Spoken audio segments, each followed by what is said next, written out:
Ya, Unit. saya mikir bahwa saya pasti menang karena saya lulusan kuliah. Waktu itu sudah lulusan kuliah udah Masa? tata boga. Masa saya 6 tahun di dunia tata boga. Kemudian saya punya gelar Putri Indonesia juga. Otomatis saya menang. Ning Surabaya juga Itu yang tadi sempat dibicarakan sebelumnya, kesombongan nih.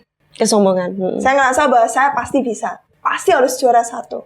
Tapi ketika saya nggak dipanggil, bahkan di 6 besar aja nggak masuk. Saya sempat marah. Tuhan kok gini ya?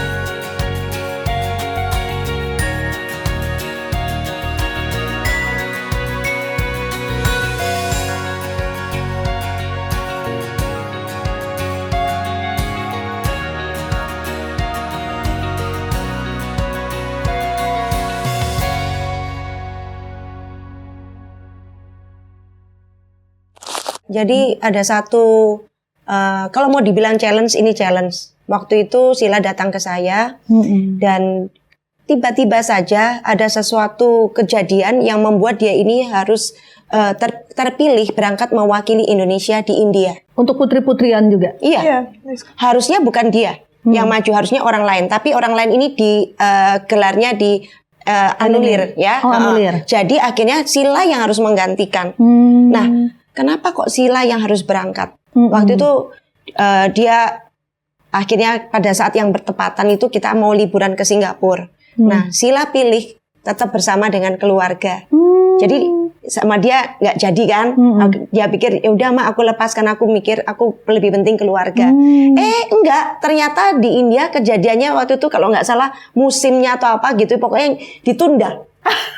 Ditunda, akhirnya datang lagi ke Sila penawaran ini 2 kali Bu. Terus kan saya sebagai mama ya, ini ngomong terus terang ya Sil, pas ditanya ke India, itu ada sebelah logika saya mengatakan no, not possible, not possible. Ini karena negara lain dan itu India Bu, bukan Singapura. India tahu sendiri. Terus kemudian kondisinya gimana? Saya sendiri juga belum pernah ke sana ya kan gitu. Aduh, apakah saya harus lepas ya? Tapi ada satu sisi lain, ini sisi iman saya dan hati saya yang berkata, Di dalam kita nggak bisa jelasin ya Bu. iya, kamu minta, kamu doa sama Tuhan supaya anakmu akan bisa masuk ke mainstream orang-orang normal, akan bisa bekerja, menghasilkan uang, menjadi orang-orang berprestasi. Tapi dikasih ujian ini, kenapa kamu mundur? Kayak ada yang ngomong gitu loh Bu. Terus ada yang suara hati saya mengatakan begini, iya ini kan anaknya Tuhan, kenapa saya nggak bertanya sama Tuhan? Saya doa, saya doa dan saya mendapatkan kedamaian bahwa saya mengizinkan dia berangkat. Akhirnya berangkat. Pas Tuhan kasih rezeki, keuangan kami juga baik kan pada saat itu, jadi kan harus banyak yang disiapin, bawa berapa baju gitu. Akhirnya Sila aja yang cerita. Silakan Sila, bagaimana di sana? Langsung ngeliat pilar terus nyanyi dan nari. Narinya ya. Menurut saya ini bukan it's about being autism ya, tapi menurutku sebagai seorang orang normal pun ya, anak-anak pada umumnya juga pasti pernah mengalami ketika mereka punya satu impian, tapi ketika mereka nggak bisa mencapai impian itu, mereka langsung ngerasa bahwa itu a failure. Jadi pada saat saya dipilih untuk mewakili Indonesia, itu saya baru kalah di salah satu lomba yang dimana lomba itu seharusnya saya bisa menang. Karena lombanya itu tentang memasak, tapi dijadikan ajang putri. Ya, saya mikir bahwa saya pasti menang karena saya lulusan kuliah. Waktu itu sudah lulusan kuliah udah tata boga. Masa saya 6 tahun di dunia tata boga. Kemudian saya punya gelar Putri Indonesia juga, otomatis saya menang. Ning Surabaya juga. Itu yang tadi sempat dibicarakan sebelumnya, kesombongan nih. Kesombongan. Saya ngerasa bahwa saya pasti bisa, pasti harus juara 1. Tapi ketika saya nggak dipanggil, bahkan di 6 besar aja nggak masuk, saya sempat marah. Tuhan kok gini ya jalanmu? Bukannya seharusnya aku bisa menang ya? Bukannya strategiku sudah tepat ya untuk milih lomba ini, karena saya tahu saya pasti menang. Karena pengalaman saya sudah bagus sekali. Tapi ketika saya mutusin akhirnya di belakang panggung, Mama juga ngelihat saya accept, saya nerima, dan saya enjoy aja proses selama lomba itu. Saya di belakang panggung karena saya kan nggak lolos apa-apa, ya udah di belakang panggung bercanda sama teman-teman yang lain. Di malam itu langsung tawaran itu masuk karena saya accept kekalahan saya. Tawaran untuk India, mewakili Indonesia. Dan waktu itu saya tahu tawaran itu memang bertabrakan dengan Mama mau ngajak ke Singapura. Kita sudah lama ya dengan kondisi Papa setelah pulih, itu kita udah lama nggak liburan. Saya bimbang dong. Karena saya memang ingat sekali impian saya ketika saya ikut kontes kecantikan, saya punya satu impian. Bawa bendera Indonesia di bandara. Udah itu aja. Karena semua sampai bandara doang. Karena kontes kecantikan itu apa ya? We do something for Indonesia, itu adalah di momen itu. Benar-benar kita bisa bawa bendera. Bendera itu memang, bendera Indonesia itu pride-nya kita, betul. Kebanggaannya kita. Jadi memang ketika saya bisa bawa bendera itu dengan prestasi yang akan saya berikan, itu adalah suatu impian saya. Ya. Jadi ketika saya dihadapkan pada pilihan keluarga dan India dan bendera Indonesia ini, bendera Indonesia nih saya lihatnya.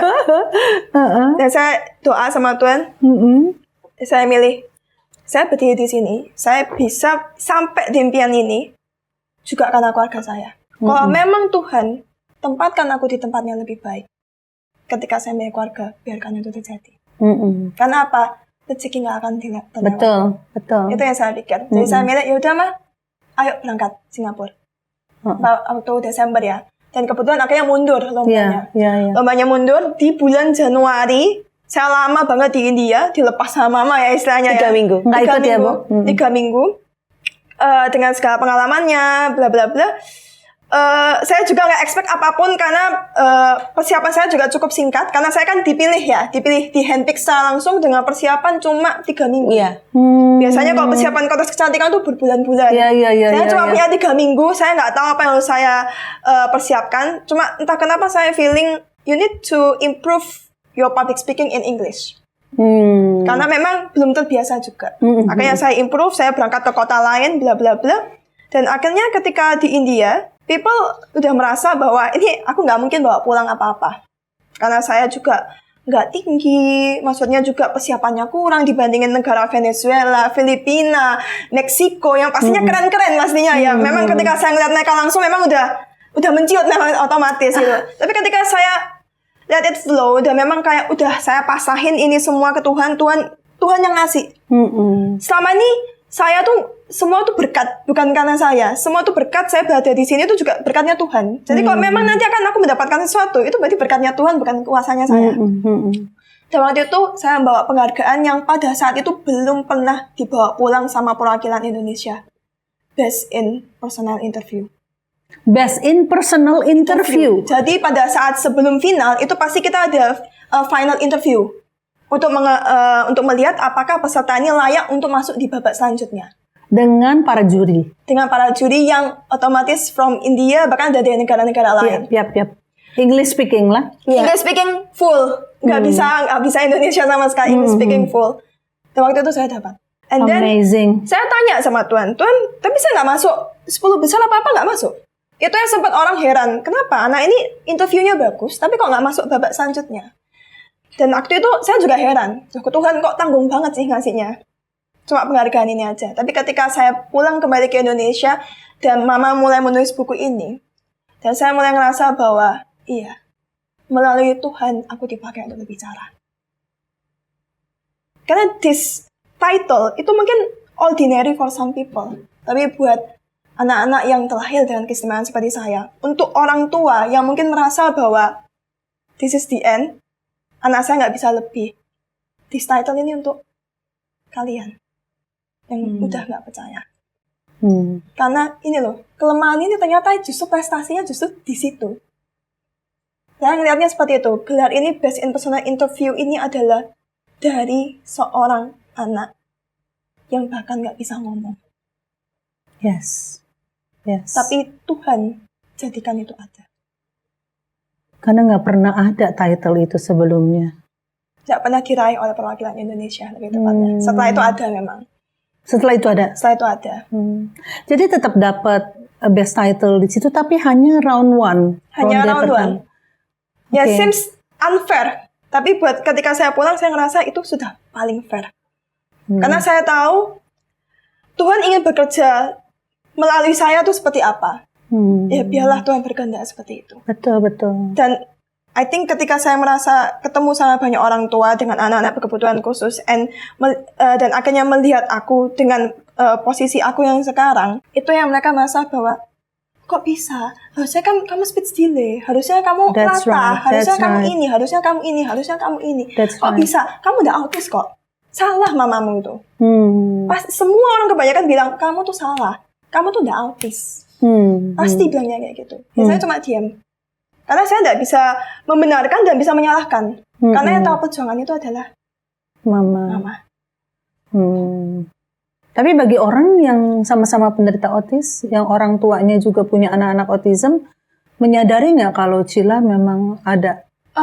Kebanyakan kan setelah saya mengikuti ajang lomba ini, saya ketemu sama banyak yayasan anak autis, dan juga memang saya kemarin juga sempat ke salah satu universitas yang memang baru membuat satu prodi baru untuk pendidikan sekolah luar biasa, dan mereka secara langsung bilang, iya kak, kamu autis memang.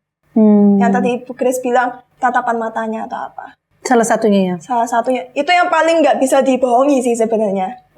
Yang anggapannya kok sisanya itu ada ya di situ. Jadi ditanya, banyak orang ngerasa bahwa autis itu bisa disembuhkan.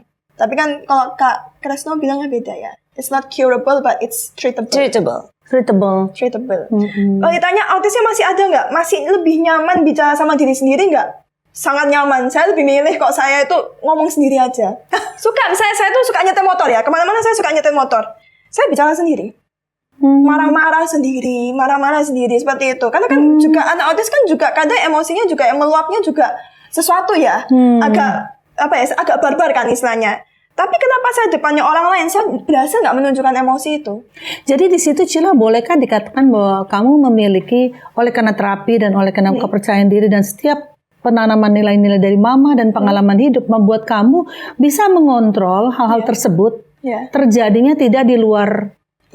Yang artinya tidak pada waktu orang lain ada gitu ya. Tapi sebenarnya jauh di tempat tersembunyi kamu masih tetap sama. Tetap melakukan. Karena kamu merasa nyamannya di sana. Betul. Tapi kamu memiliki kemampuan untuk menahan diri, menutup itu semua manakala kamu sedang ada di luar. Sekarang kok ngomongnya jago banget sih. Aduh, kalau nggak di stop tuh bisa ngikutin mama banget ya. Ya memang. Kalau sahabatnya ikut mama, lucunya ikut papa. Seperti itu sih.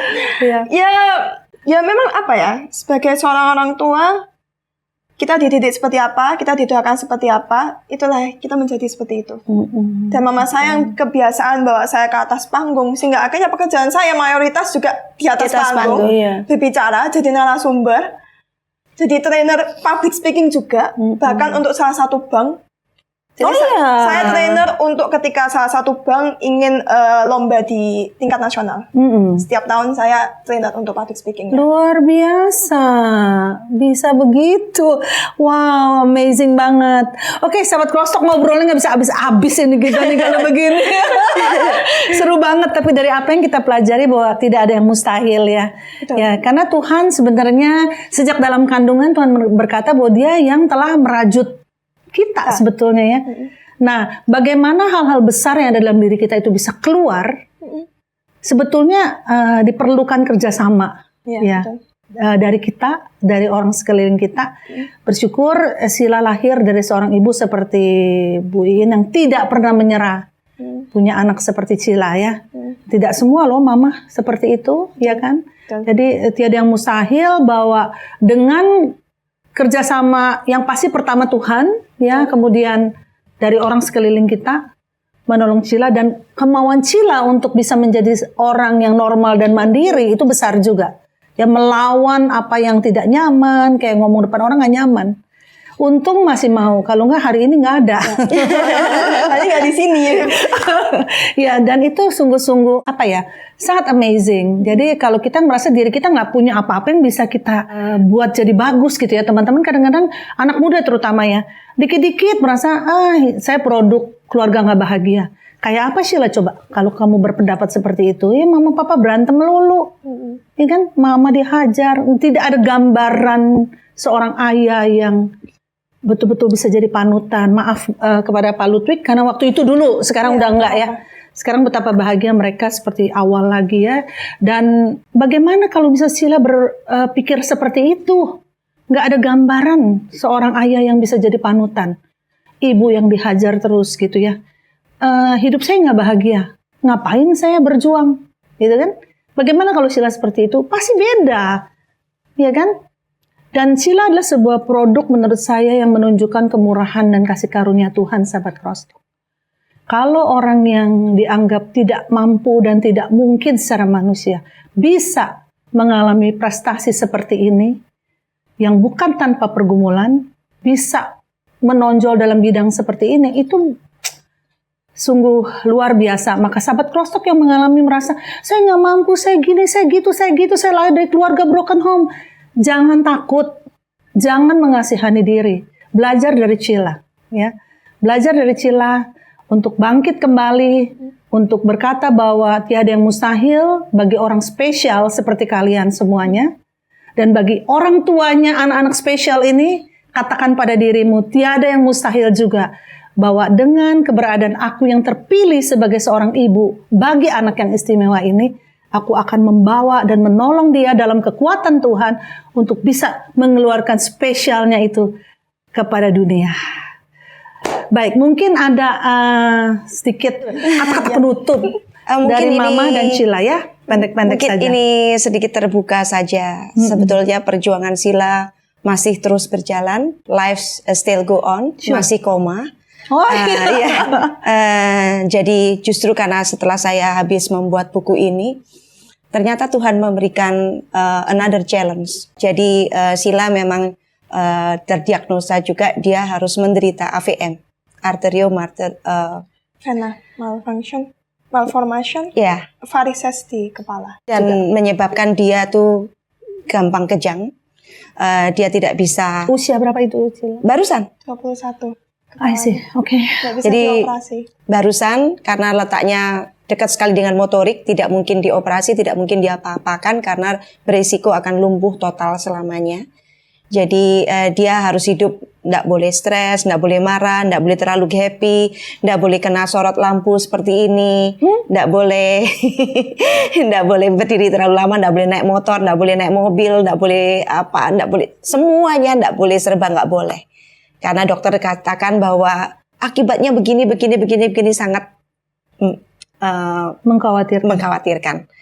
Tetapi kami belajar hidup ini di tangan Tuhan ya, Sil. Life is a gift. Kalau Tuhan memberikan, Tuhan juga akan menyelesaikan. Jadi akhirnya saya bisa berdamai, saya ajak Sheila, Sil, penyakit ini bukan musuhmu. Kamu sudah mengalami victory over autism. Tapi sekarang another challenge come. Apapun itu bisa terjadi, sahabat Krosto, dalam hidup Anda. But yang saya ingin sampaikan kepada diri saya sendiri, kepada Sheila dan kepada semuanya, Tuhan tidak akan pernah meninggalkan kita. Amin. Itu yang saya yakini. Amin. Jadi saya berdamai dengan sakitnya Sheila. Sheila juga akhirnya bisa berdamai. Bahkan kemarin dengan membanggakan dia bilang, Mama, aku bisa ikut lari 5K. Betul? Ya, mulai belajar untuk maraton. Ya, belajar sudah terjadi? Sedang akan? Tapi kemudian setelahnya, kemarin 17 Agustus saya naik gunung dan mengibarkan bendera lagi di atas gunung. Nggak perlu di atas panggung, di atas gunung pun. Jadi ketika dia sudah tidak boleh catwalk, ya karena kan harus berjalan di tengah sorotan lampu kan tidak boleh. Nonton film Avatar juga nggak boleh, seperti itu. Karena dia akan kejang dan dia sudah mengalami kejang beberapa kali. Dan kejangnya itu sangat mengerikan buat kami satu keluarga gitu. Tapi tidak membuat Awalnya dia otomatis shock, otomatis kami semua shock gitu loh ya. Tetapi setelah kami akhirnya nggak denial lagi, kami accept lagi once again. Tuhan, kami tetap serahkan ini, kami terima. Non, ini hidup-hidupmu, enjoy your life. But yang paling penting, bukan hanya sekedar untuk anak autis, tapi semua orang. Yang paling penting adalah self-control. Self-control itu sangat penting. Jadi dia juga harus tahu tidak over. Nggak over, dia harus tahu kapan harus Berhenti. kontrol dia seperti itu. Dan I let her go. Whatever you do, wherever you go, that is your life, enjoy your life. And Sekali I always lagi. bless you with my prayer. Nih. Sekali lagi diuji untuk berkata bahwa Cila bukan milikku tapi milik Tuhan ya. Ya, Ya. betul. Oh, Cila mau bicara apa? Kalau autis saya memang udah melewatin ya, tapi kalau penyakit ini memang tamparan keras ya. Dan waktu itu saya marah sama Tuhan. Tuhan kok nggak capek-capeknya sih ngasih ujian terus gitu. Saya udah berjuang keras untuk self-control ketika saya sebagai seorang autis. Kenapa ada self-control lagi yang berupa penyakit yang ketika saya membangun karir saya di dunia panggung, saya nggak boleh ada di atas sana. Tapi enggak, Mama bilang tadi katanya nggak pernah jalan. Enggak, saya tetap fashion show, saya tetap apa, saya bakal naik gunung. Kenapa saya sampai naik gunung, saya tetap mau lari, saya tetap mau apa. Saya pernah di tahap saya mau, tahun lalu kalau nggak saya nyaris bunuh diri. Karena saya bilang saya kecewa sama Tuhan, saya nggak mau dekat sama Tuhan, saya nggak percaya sama Tuhan, saya anggap Tuhan itu nggak ada. Karena ujiannya nggak ada habisnya. Kesenangannya tuh hanya sesaat buat saya. Tapi ujiannya tuh jauh lebih banyak daripada berkatnya. Waktu itu saya mikir seperti itu. Dan waktu itu Papa Mama masih belum nerima dan masih berusaha memprotek. Nggak boleh ini, nggak boleh ini, nggak boleh ini, nggak boleh ini. Sampai saya keluar rumah waktu itu. Pernah kejadian, saya keluar rumah waktu itu. Overprotection. Karena saya masuk overprotect. Sampai akhirnya saya melihat Mama mulai let me go. Mama, ayo, ini sepeda motor. Nyetir tiap hari. Tadinya udah nggak boleh. Nggak boleh, karena saya bisa di Jatuh mana setiap saja, saat. Bisa setiap saat. Saya pernah di atas panggung, saya kejang. Bangun-bangun di rumah sakit. Sudah bolak-balik saya. Saya tadi sebelum crosstalk ini, saya minum obat. Kejang, udah kedua kali saya minum obat hari ini. Nah, tiap hari harus minum obat, Tiap hari obat harus anti minum kejang. 3-4. Dulu obat saya ada yang, ketika saya nggak terima, obat saya tuh totalnya 7 jenis. Karena obat kejang itu bisa indikasinya ke liver, indikasinya ke ginjal. Sampai waktu itu dokter udah bilang bahwa, saya tanya sama dokter, dok, ini kok minum obat ini terus nggak ada obatnya lain, tak? Ini loh, kena liver saya. Saya tes darah kena liver saya. Dan dia cuma bilang, ya kamu milih otak apa milih hati? Kamu milih otak apa ginjalmu? Jadi saya ditakdirkan, saya mikir, kenapa sih ditakdirkan untuk sakit dari omongan dokter? Dan itu saya stresnya minta ampun, saya bahkan bilang ke teman saya, udah aku pamit. Aku pamit, aku udah nggak kuat. Waktu itu Papa Mama juga sibuk-sibuknya, nggak bisa nemenin saya waktu itu. Dan saya ngerasa bahwa, udahlah, Tuhan ambil aja lah. Ngapain sih susah-susah taruh aku di dunia ini? Sampai akhirnya Mama mulai melepaskan aku, dan perlahan itu tiba-tiba tawaran datang untuk mau nyoba lari pagi. Mau nyoba naik gunung dah. Saya ngerasa bahwa itu hal yang sangat mustahil, tapi akhirnya saya ngelihat bahwa Tuhan, ketika Tuhan titipkan penyakit ini, justru malah kesempatan-kesempatan luar biasa tuh Tuhan kasih ke saya. Yang menurut saya adalah kalau seorang orang tua ya, pasti mikir, ini anak kejang, jangan panggung kejang nggak boleh, malah minta naik gunung. Tapi saya bilang, kalau kita percaya, tidak akan Tuhan itu nggak menyertai. Tuhan pasti menyertai ketika kita percaya. Dan aku bilang sama Mama, percaya. Percaya aja. Karena saya tahu bahwa Tuhan naruh saya di dunia ini bukan untuk sakit. Bukan untuk punya kelainan. Bukan untuk punya keistimewaan seperti autis. Bukan. Tuhan naruh saya bukan untuk itu. Tapi Tuhan naruh saya di hidup ini untuk saya live my life. Untuk saya nikmatin hidup ini, saya bagi berkat untuk banyak orang. Melalui diri saya yang memang gak sempurna ini, saya bisa meyakinkan orang-orang bahwa you can do it.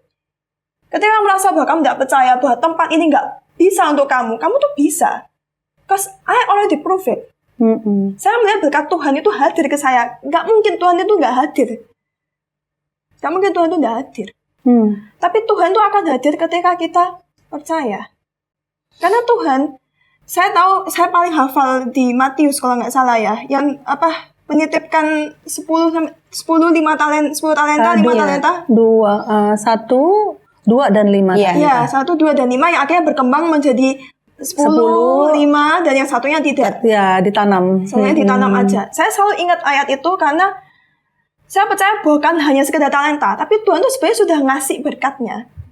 Tapi tergantung mau kita yang ngembangin berkatnya, apa kita cuma tanam itu aja di dalam. Betul. Tuhan tuh udah nitipin, cuma kitanya nggak bisa ngelihat. Tapi Tuhan tuh selalu nitipin, kitanya mau ngembangin apa enggak. Itu sih menurut saya. Dan kalau kata terakhir ya dari saya, sahabat Crosstalk ya, memang hidup tuh memang nggak selalu sesuai dengan apa yang kita inginkan. Ketika kita merasa bahwa kita di atas, tiba-tiba kita turun lagi ke bawah. Tapi saya bukan bicara mewakili saya yang memang punya keistimewaan seperti ini, bukan. Tapi memang percayalah bahwa Tuhan itu akan selalu menyertai, bahkan ketika kita ngerasa bahwa kita tuh yang paling jauh sama Tuhan. Karena Tuhan itu tidak pernah milih-milih untuk mengasihi anaknya. Tuhan itu mengasihi semuanya. Tergantung kitanya mau percaya, mau menerima, atau mau menunjukkan kebesaran Tuhan melalui kita manusia. Seperti itu, sahabat Crosstalk. Amin. Puji Tuhan. Sahabat Crosstalk, sungguh luar biasa ya. Jadi memang ikut Tuhan seperti Mazmur 23. Dia tidak hanya memimpin kita ke air yang tenang, ke rumput yang hijau. Tapi firman Tuhan berkata, melalui lembah-lembah kekelaman, dia berjalan bersama dengan kita. Gadanya dan tongkatnya, itulah yang akan memimpin. Itu sebabnya kami percaya, kita semua percaya, dan sahabat Crosstalk dukung doa juga untuk Sheila, bahwa bersama dengan Tuhan, Sheila akan melewati lembah kekelaman. Amin. Tuhan yang dengan tongkatnya akan mengarahkan. Gada dan tongkatnya yang akan menuntun kehidupan Sheila selanjutnya. Memang kita yang bersaksi sebagai narasumber di bincang-bincang Crosstalk ini bukanlah sudah sempurna, jalan di depan kita masih panjang ya Bu. Tapi jangan kita takut karena Tuhan tidak pernah akan meninggalkan kita. Allah Immanuel, Allah yang akan menyertai kita sampai pada kesudahan alam. Amin. Amin. Dengan demikian berakhirlah bincang-bincang Crosstalk yang sangat inspiratif saat ini, dan terima kasih untuk kedua narasumber, kesediaan dan waktu yang diberikan. Kami percaya tidak akan sia-sia. Jam demi jam yang kita lewatkan di sini tidak pernah akan kembali dengan sia-sia, dan kiranya seluruh sahabat Crosstalk boleh diberkati lewat menyaksikan acara pada kesempatan ini. Dengan demikian berakhirlah, dan sampai jumpa di bincang-bincang Crosstalk selanjutnya. Tuhan Yesus memberkati. Sahabat Crosstalk, agar kesaksian ini dapat menjadi berkat kepada lebih banyak orang, yuk like and share kesaksian ini kepada keluarga dan teman-teman lainnya. Bagi sahabat Crosstalk yang diberkati melalui kesaksian ini, mari berbagi di kolom komentar. Dan subscribe agar tidak ketinggalan kesaksian-kesaksian lainnya.